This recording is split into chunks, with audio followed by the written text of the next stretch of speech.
Just in case you didn't know where all the McDonald's and IHOP chefs went, I've got a report that tells you exactly what is replacing them. This is Neil's Han Dynasty. Sorry. Welcome. Thank you for joining me in my basement. Buy some silver and platinum, and let's get into the program here. I'm going to cut it short, but it's supposed to be about 11 minutes. I want to show you about 3 minutes of some very interesting things on robots that are going to take jobs very soon. It's out of Japan, oddly enough.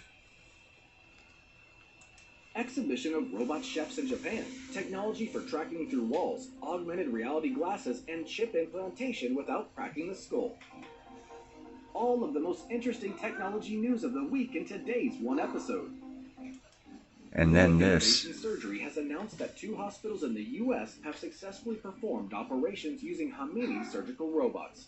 The system is used for procedures such as benign hysterectomy or even ovarian cyst removals. The surgical robot is equipped with a miniature humanoid arm and shoulder, elbow with radial joints, providing agility and precision of the smallest manipulations. The robot's able to inject several instruments into the body through a single portal, and it offers multi-dimensional flexibility with 360 degrees of articulation. They tested robots on the slopes of the volcano Etna of the European lunar mission. Scientists from the German Aerospace Center tested 2 scenarios of the future mission. In the former, the robots were autonomous and controlled from Earth, while in the latter, the robots were controlled from an orbital station by an operator. In addition, researchers simulated the installation of a low-frequency antenna on the back of the moon. The mission consists of 4 robots, 2 light rovers, an interactive rover, and a scout rover. Together and individually, they will be required to inspect the surface and collect samples, analyze their composition, and maintain the Wi-Fi network.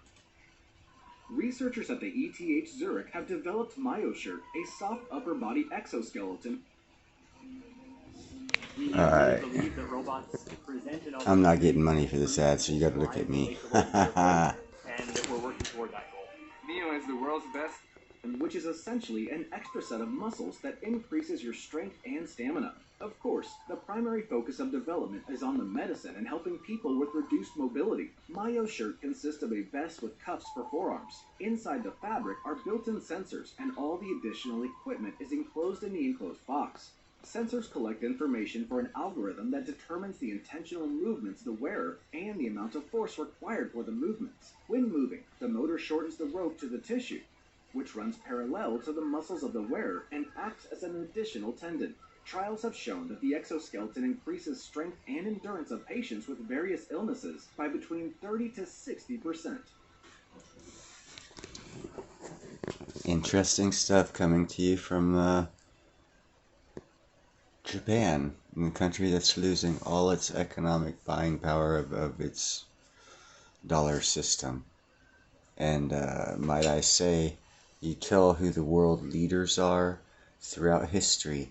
They are the innovators and manufacturers of those innovations, new technologies and innovations.